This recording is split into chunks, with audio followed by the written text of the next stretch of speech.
হঠাৎ করে দেখি যে উনি অনেক জ্বর আসছে, প্রচণ্ড জ্বর, কাঁপুনি। তো আমি আমার ভাই একজন ছিল পিজিতে, সে আবার এখন ইয়াতে আছে, মুগদা হসপিটালে মেডিসিন ডক্টর আবু রোহানি, দোতলায় বসে 224। তো ওনাকে আমি ফোন দিলাম যে ভাই, আমার অঞ্জনা আপা তো অসুস্থ, অনেক জ্বর আসতেছে, প্লাস হচ্ছে সে বাথরুমও করে দিয়েছে বিছানায়।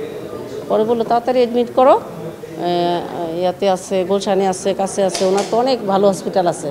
উনি যদি ইয়াতে না আসতে চায়, মানে আমাদের হসপিটাল যদি না আসতে চায়, তাহলে ওখানে অ্যাডমিট করো। তো আমি মনিকে বললাম যে বাবা তুমি অ্যাডমিট করো।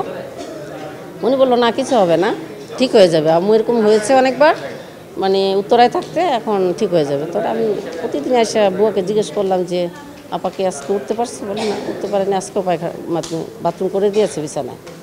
তা একদিন, 2 দিন, 3 দিন, 4 দিন এরকম আমি এসে পেয়েছি যে বাথরুম বিছানা। আমি আবার স্যুপ টুপ খাওয়াই দিয়ে গিয়েছি, হাতটা ধরলাম, দেখি যে হাতটা নিচে পড়ে যায়। তখন আমি বললাম যে মনে হয় মনি স্ট্রোক করছে, বা আমার আম্মা তো করেছিল, যেন আমি জানি।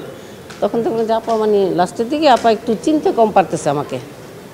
মানে হয়েছে কি, সে বলতেছে সালমা আসছো? আমি বলছি হ্যাঁ।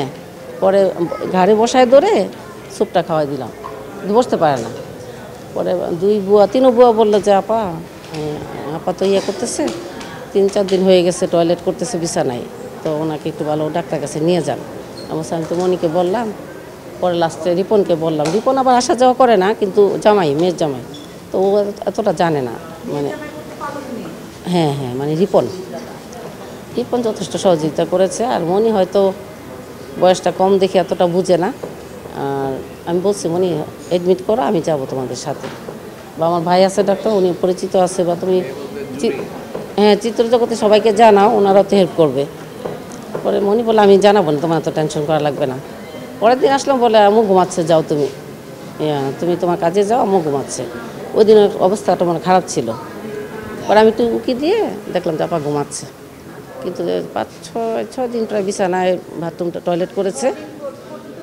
হ্যাঁ হ্যাঁ, টয়লেট করেছে। আর ডেঙ্গু আমার মনে হয়েছিল, প্লাটিলেট হয়তো কমে গিয়েছে। আমি বললাম তাহলে রক্তটা টেস্ট করতে হবে। দেখলাম যে ডিসমিসাই থেকে একটা ছেলে এসে ব্লাড নিয়ে গেল, ওইটা টেস্টটা আমার মনে হয় সঠিক ছিল না। বললো যে না, কিছু হয় নাই। আমার মনে হয় ডেঙ্গু থেকেই বেশি ওনার সমস্যা হয়েছে, প্লাস হচ্ছে স্ট্রোক করেছে। তো এটাই জানি। তো সবার জন্য দোয়াই চাই। আপাকে ভালোবাসি সবাই আমরা, আপা অনেক ভালো মানুষ, উনি সৎ এবং উনি সবাইকে সহযোগিতা করে।